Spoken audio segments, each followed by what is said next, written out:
Bismillahirrahmanirrahim. Assalamualaikum warahmatullahi wabarakatuh. Saya Faruk Abid Kamil dari kelas Paralel 3 ingin mengerjakan tugas PAI, yaitu UAS yang membuat video.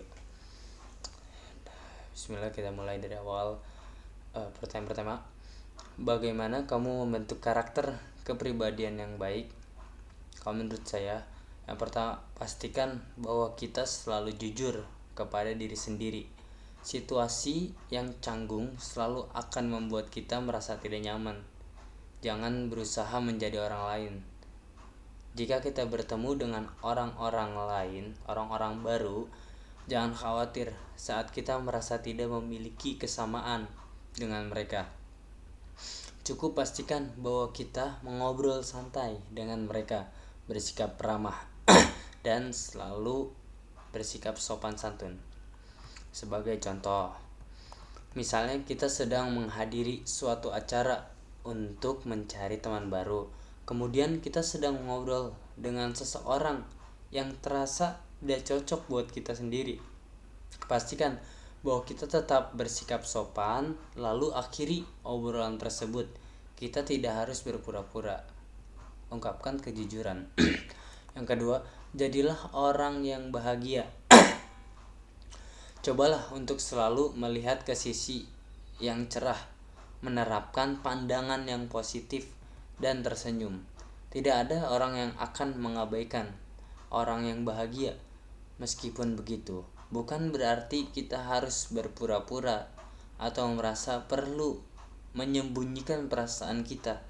Jika benar-benar ada hal yang mengganggu kita, jangan pernah merasa harus memalsukan senyuman. Pastikan bahwa kita selalu melihat sisi terbaik dalam segala hal, dan tunjukkan bahwa kita adalah orang yang bahagia kepada semua orang. And love yourself. Yang ketiga, tunjukkan sisi diri yang humoris dan bahagia. Orang-orang akan berterima kasih, banyak terima kasih, jika kita membawa kesenangan ke dalam hidupnya. Jangan menertawakan kesulitan orang lain. Jagalah pandangan umum yang positif terhadap dunia saat berhadapan dengan masalah. Cobalah untuk menertawakan masalah tersebut bersama orang lain, bukan malah bersedih dengan mengeluh. Semua orang akan menghargai sebagian tersebut dari kepribadian kita. Kita juga mungkin akan merasa lebih bahagia. Yang keempat, buatlah kita tetap terbuka terhadap hubungan yang orang-orang baru. Jangan menilai seseorang terlalu cepat ataupun berasumsi bahwa kita sudah memiliki cukup banyak teman. Meskipun seseorang terlihat seperti tipe orang yang sangat tidak baik kita sukai biasanya, berikan orang tersebut kesempatan. Hal tersebut juga yang kita inginkan. Itu merupakan aturan emasnya. Perlakukan orang lain dengan cara kita ingin diperlakukan. Kita tidak perlu berusaha untuk berteman dengan orang-orang yang lebih populer daripada kita sendiri ataupun orang-orang yang mampu membuat kita menjadi lebih populer.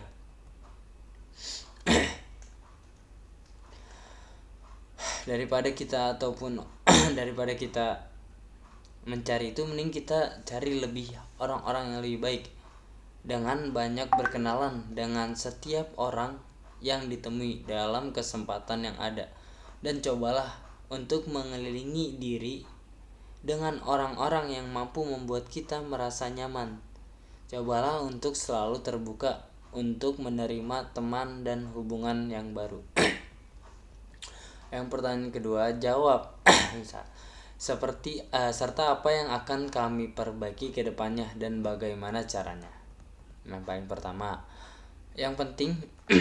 pertama nih, yang akan saya perbaiki yaitu tentang ibadah. Karena saya sering sekali lalai dalam ibadah.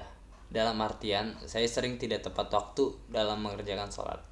Yang kedua, Untuk menjalankan aktivitas yang baik, saya akan mengembangkan hobi saya sendiri. Memiliki hobi itu sesuatu bagian besar untuk memiliki kepribadian yang baik. Jadilah orang yang menyenangkan, bukan membosankan. Saya akan melihat diri saya ke dalam hal-hal yang saya sukai, dan saya akan menyukai pekerjaan saya. Tak perlu mahir, hanya menggemari saja. Do what you love and love what you do. Pertanyaan ini, visionisme adalah membentuk karakter manusia sebagai khair ummah. Bagaimana membentuk karakter tersebut? Menurut saya, yang dimaksud khairul ummah adalah pada waktu itu adalah generasi para sahabat Nabi, generasi yang dibangun oleh dakwah Rasulullah Sallallahu Alaihi Wasallam dan sahabat sampai pada kualitas keimanan yang sangat baik, bahkan terbaik. Ada 4 kriteria menjadi generasi khairul ummah, yaitu yang pertama, umat yang terbaik adalah orang-orang yang memiliki karakter akhlakul karimah atau akhlak yang mulia, yaitu baik, jujur, terpercaya, dan menjadi orang yang tahu mana yang baik dan mana yang buruk. Yang kedua, bisa memiliki sifat atau karakter cinta ilmu dan cinta profesi, sebagaimana dalam ayat Al-Quran surah Al-Alaq adalah Iqra atau menyeru untuk membaca. Bagaimana agar umat bisa menjadi generasi yang biasa membaca, menulis, berpikir, atau berani menguasai ilmu hal. Itulah yang dinamakan generasi Iqra, yang mau membawa dan memperbanyak literasi. Yang ketiga, orang yang memiliki manfaat dalam kehidupannya. Khairun nas anfahum linnas. Orang terbaik adalah orang yang memberi manfaat bagi orang lain, manfaat bagi keluarganya, bermanfaat bagi masyarakat, bermanfaat bagi bangsa, dan bermanfaat bagi negara kita sendiri. Bahkan bermanfaat bagi kemanusiaan yang semestinya diajarkan oleh negara dan iman-iman Islam. Yang keempat, umat yang terbaik adalah orang yang bermakna di dunia dan di akhirat. Karena bekal terbaik adalah amal soleh, dan jadilah generasi yang soleh dan solehah.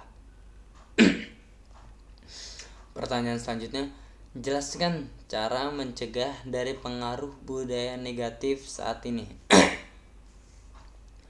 Sebelum budaya asing masuk, kita harus memperluas ilmu pengetahuan. Sebaiknya sebagai orang Indonesia bisa mengetahui tentang beberapa inovasi yang masuk dengan lebih jelas dan rinci. Kita harus mengetahui apa saja kegunaan hal tersebut dari segi ilmunya. Contoh nih, situs jaringan media sosial pada saat ini yang merajalela dari semua kalangan, baik muda ataupun tua atau lansia, untuk menjalin komunikasi yang sudah terputus bisa dihubungkan kembali lewat media sosial. Menghilangkan rasa minder juga bisa saat bertemu dengan orang lain. Namun, ada beberapa orang yang menyalahgunakan media sosial untuk ajang saling mengejek dan mencaci maki, sehingga sebaiknya kita mengetahui apa sebenarnya kegunaan media sosial tersebut. Itu harus lebih baik. Kita harus melihat sisi negatifnya media sosial dan sisi positifnya media sosial. Apa kegunaan media sosial? Yang kedua, meningkatkan keimanan dan takwa. Agama, meningkatkan keimanan itu adalah agama menjadi pondasi utama pada diri sendiri, supaya bisa mengontrol diri sendiri terhadap hawa nafsu yang bisa mengganggu dan membawa ke jurang kenistaan. Sebab hubungan perilaku dengan sikap sangatlah erat. Agama memegang peranan yang sangat penting untuk keberlangsungan umat, untuk keberlangsungan hidupnya manusia yang beragama Islam, sehingga Jika seseorang terbawa arus kesesatan, maka agama yang nantinya bisa menolong umat agar bisa berubah menjadi lebih baik lagi. Yang terakhir, melakukan tindakan tegas. Cara terakhir, melakukan tindakan tegas yang dapat dilakukan untuk mengatasi berbagai budaya buruk dalam suatu masyarakat adalah dengan melakukan penegakan tegas, untuk melakukan tegas dalam diri kita sendiri dengan memberlakukan hukum yang mengaitkan dan juga hukuman yang berat dan tegas. Maka diharapkan semua anggota masyarakat dapat meninggalkan kebiasaan buruk yang selama ini dilakukan tanpa ada beban apapun. Cukup sekian, terima kasih. Saya Faruk Abid Kamil. Assalamualaikum warahmatullahi wabarakatuh.